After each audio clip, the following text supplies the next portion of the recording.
साबुन पानीले हात धोएर खानेकुरा खाने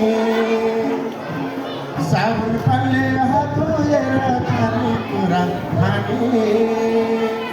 कफी किताब ब्यागमा राखी स्कुल पढ्न जाने कफी किताब ब्यागमा राखी स्कुल पढ्न जाने साबुन पानीले हात धोएर खानेकुरा खाने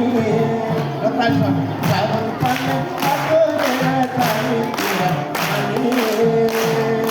कफी किताब ब्यागमा राखी स्कुल पढ्न जाने कफी किताब ब्यागमा राखी स्कुल पढ्न जाने शिक्षकले दिएको सारा किताबै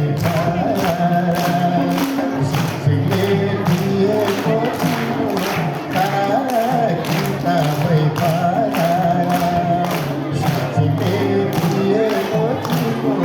सारा किताबै